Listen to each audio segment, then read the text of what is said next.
I will not use the body's eyes today. I will not use the body's eyes today. Father, Christ's vision is your gift to me. And it has power to translate all that the body's eyes behold into the sight of a forgiven world, into the sight of a forgiven world. How glorious and gracious, how glorious and gracious is this world.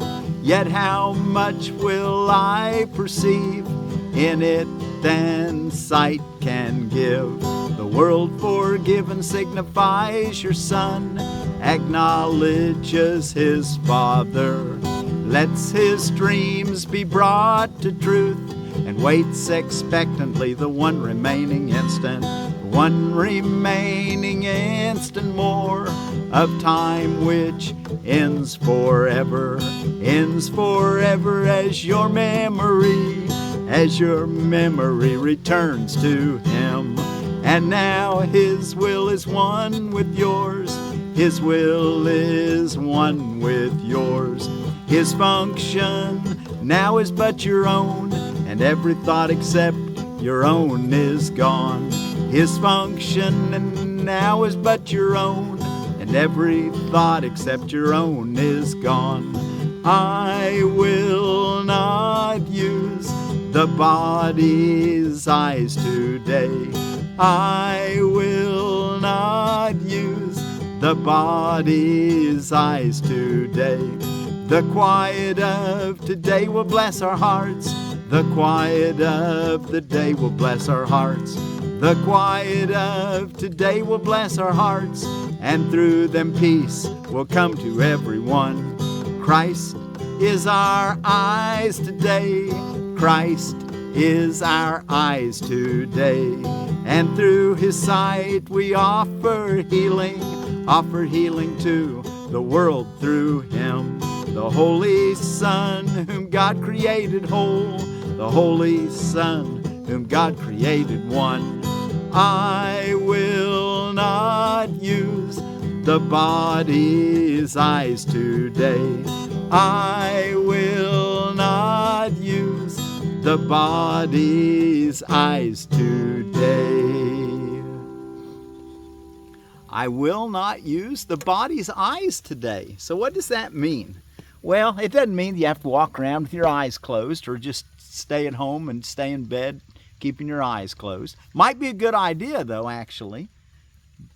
But what it really is referring to is for the ego mind, the self-concept that's separate from God, to control the eyes.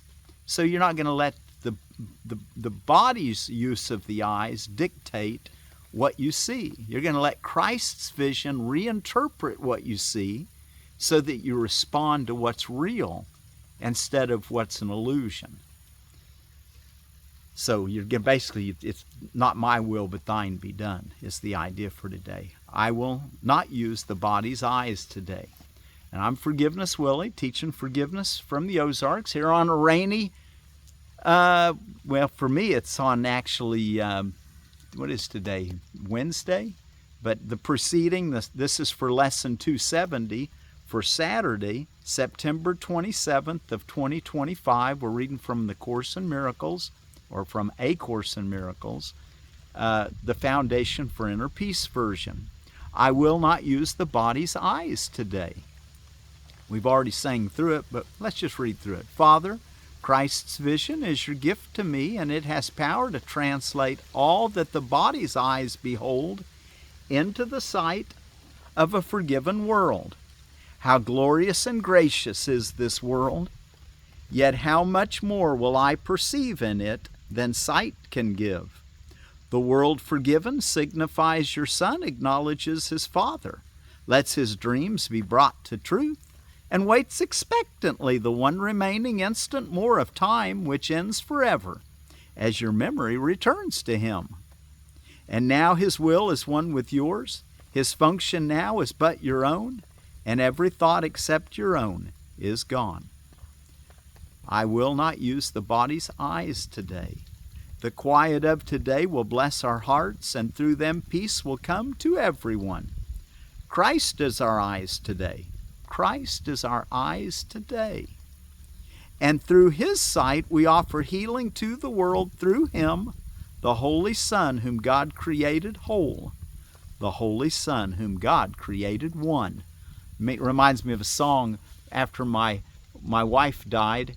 I was carrying my little 10-year-old or 10-month-old daughter out in the woods in the snow, and we were just taking a walk on the place. It was just a day, I think it was the day after she had crossed, maybe 2 days after.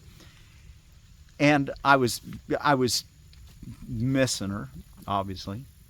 And I had 6 kids, and the youngest one I had on my shoulder, her name was Rebecca, and we walked down by the creek, and I heard this song. I am not a body, I am free, for I am still as God created me. No, that's not the song I heard. I sang the wrong one. That's one of our Course in Miracles songs. We are one body are we. Oh, we are one body are we. Anyway, I heard the Native American song down by the creek, and I got this sense. I heard it in my spirit, it wasn't with my ears. But I got a really strong, and enough to get me quite encouraged, that she had gone on, and she was residing on the property at another dimension with Native American brothers and sisters. Kind of like I'd accessed kind of the ghost dance, which we're going to talk a little bit about today in it's Ancestors Appreciation Day. Anyway, let's take a look at our what is the body. I think we've got time. I'm taking a little extra, but let's go ahead and see if we can sing it. What is the body? It's a little wet out here. What is body? What is the body? The body is a fence the Son of God imagines He has built to separate parts of Himself from other parts. It is within this fence He thinks He lives, to die as it decays and crumbles. For within this fence He thinks that he is safe from love. Identifying with His safety, He regards Himself as what His safety is. How else could He be certain He remains within the body, keeping love outside? The body will not stay, yet this He sees as double safety. For the Son of God's impermanence is proof His fences work and do the task His mind assigns to them. For if His oneness still remained untouched, who could attack and who could be attacked? Who could be victor? Who could be His prey? Who could be victim? Who the murderer? And if He did not die, what proof is there that God's eternal Son can be destroyed? The body is a dream. The body is a dream. Like other dreams, it sometimes seems to picture happiness, but can quite suddenly revert to fear. Where every dream is born, for only love creates in truth, and truth can never fear. Made to be fearful must the body serve the purpose given it. But we can change what the purpose of the body. But we can change the purpose that the body will obey. by changing what we think that it is for, by changing what we think that it is for. The body is the means by which God's Son returns to sanity. Though it was made to fence him into hell, without escape, yet has the goal of heaven been exchanged for the pursuit of hell. The Son of God extends his hand to reach his brother, to help him walk along the road with him, to walk along the road with him. Now is the body holy, now is the body holy.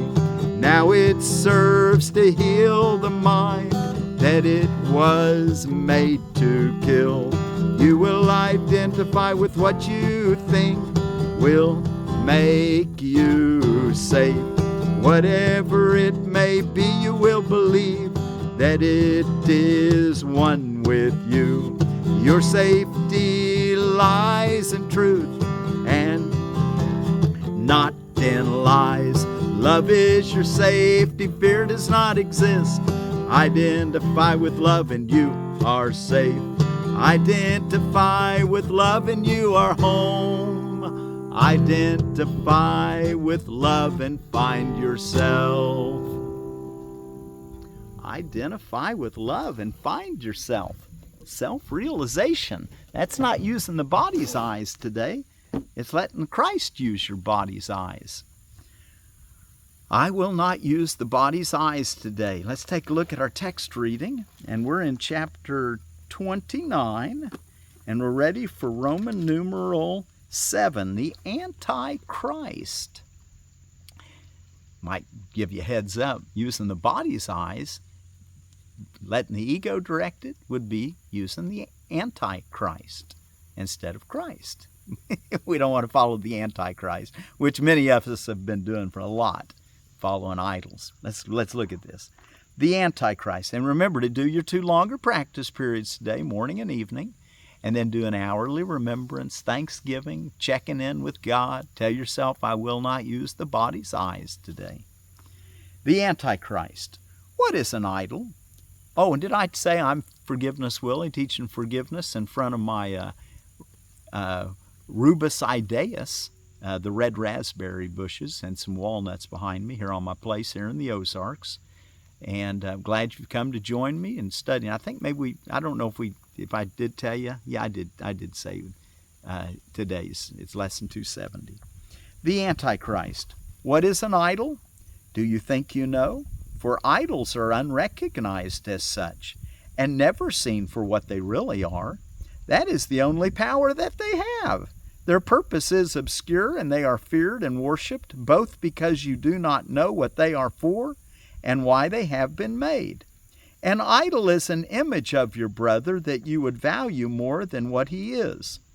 Idols are made that he may be replaced, no matter what their form.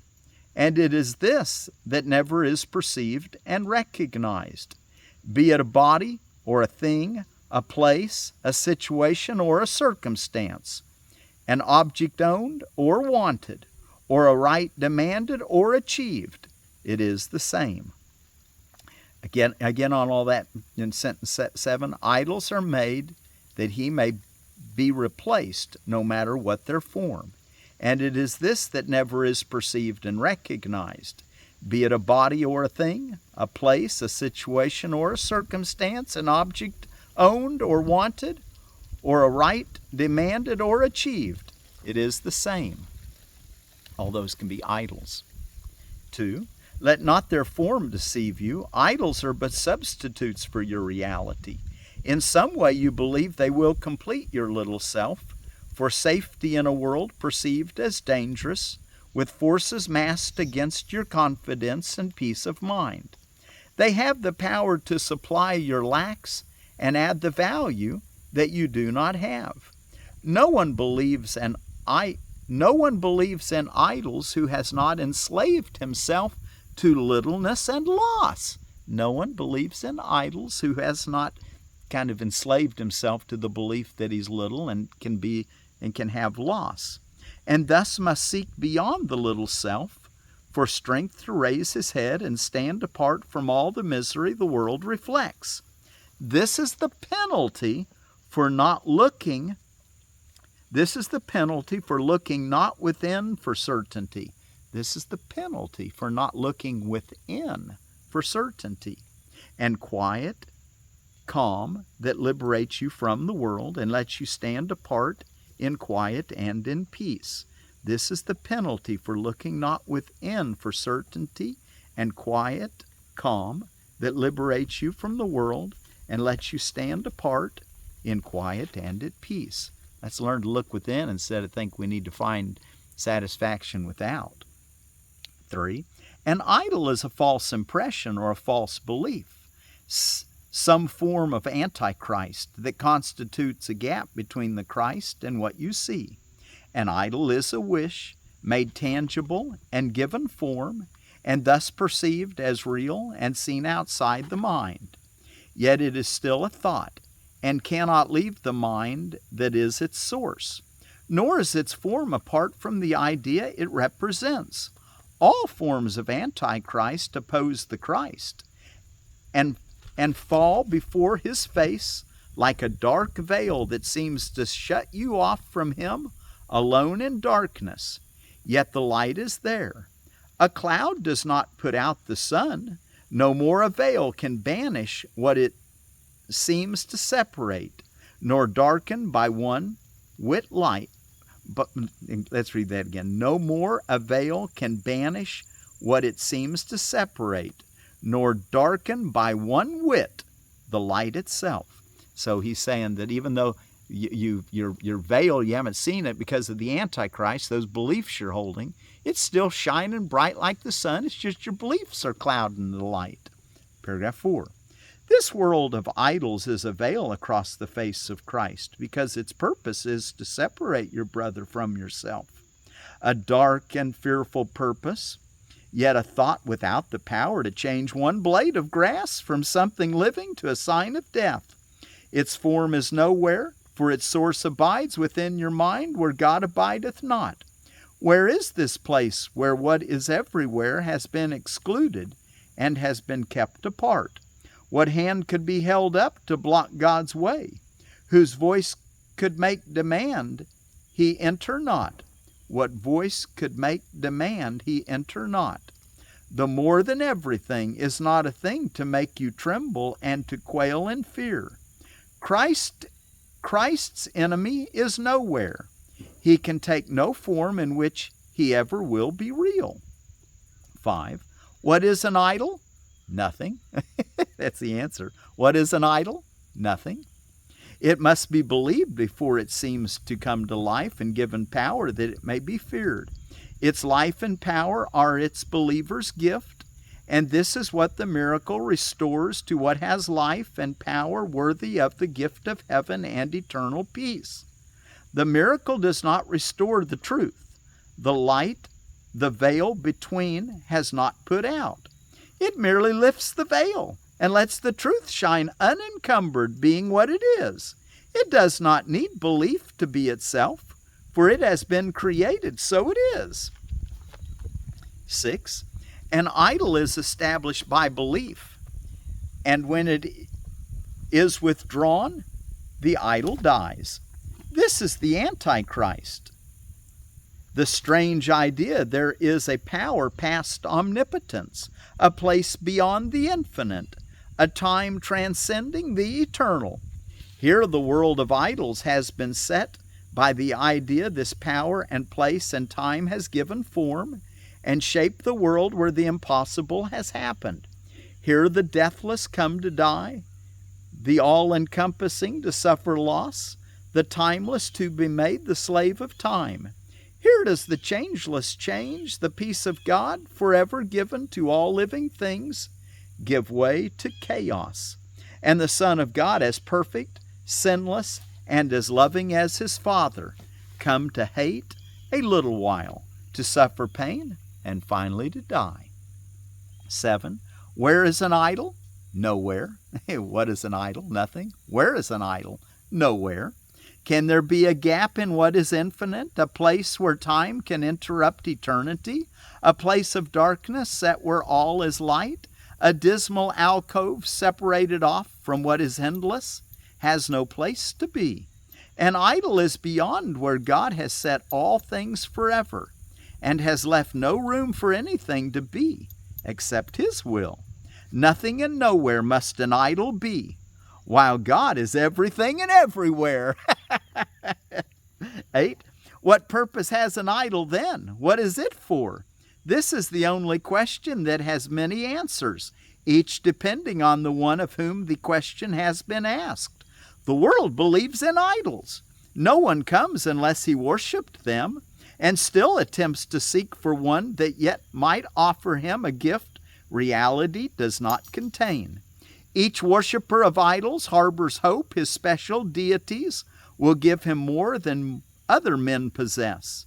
It must be more.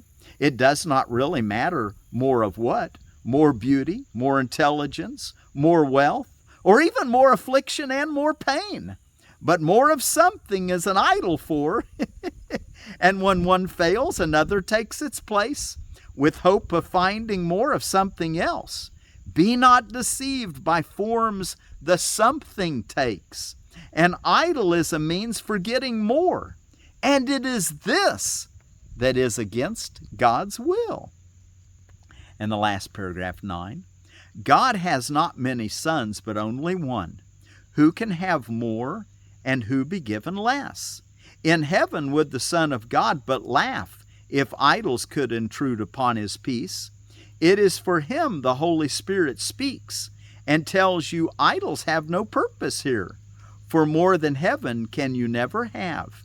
If heaven is within, why would you seek for idols that would make of heaven less, to give you more than God bestowed upon your brother and on you, as one with Him? God gave you all there is, and to be sure you could not lose it, did He also give the same to every living thing as well? Wow. And thus is every living thing part of you as of Himself. No idol can establish you as more than God, but you will never be content with being less. And that little portion in there, and thus is every living thing a part of you as of Himself. After my wife Diane died, and I had those 6 kids to care for, our 6 kids, between 10 months old up to 10 years old, I was feeling a little alien, or a little lost. And this song that I felt like I heard Native American brothers and sisters and my wife and I joined in singing too, really brought me a peace. I am not a body. Now I'm saying the wrong one again. We are one body are we. We are one body are we. Oh. And just on and on. I heard the drums beating, and the snow was falling, and it was melting and as it hit the creek, it melted. And I thought, well, and they told me, they said, well, your heart's cold, but it's warm enough to melt the snow, just like the creek. We're going to warm you up, though. And gave me that song, We Are One Body. And that reminded me of that when sentence 9 in the last paragraph, 9:9.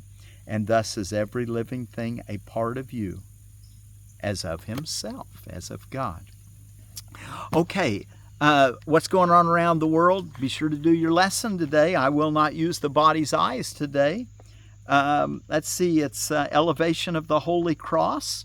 It's an Orthodox Christian celebration. It's Durga, Persia, the Hindu celebration of the goddess Durga during the celebration of the Navratri. Ancestor Appreciation Day out of Holidays and Observances. Ghost Hunting Day. And of course, we can see beyond And we can remember, life is eternal, and you can be in communication with those that have crossed. Astronomy Day, Crush a Can Day, Family Health and Fitness Day, Kids Day, Nickelodeon's Worldwide Day of Play, Fish Amnesty Day, Hunting and Fishing Day, Public Land Day, Wildlife Ecology Day, International Rabbit Day, Museum Day, READ in America Day, Read Day, World Tourism Day, and Save Your Photos Day. And out of edible landscaping, we've got the sweet scarlet Goumi berry. And it says of the sweet scarlet Goumi berry, it's a Elagnus multiflora. And it says that the sweet scarlet Goumi is an attractive small shrub with olive-shaped leaves and silvery undertones. The wood of the plant is rich red-brown, flowery, flowers dainty and white. The fruits are clustered and dense with a deep red color. Fruits can be eaten fresh with other fruit or green salads and juiced or made into jellies and jams. Their ease of care and dependable cropping make this plant a valued part of your collection. Not bothered by bugs or disease, it can be a centerpiece in the yard. It is also a nitrogen-fixing plant. Space 6-foot circles, zones 4 through 8. Nitrogen-fixing plant.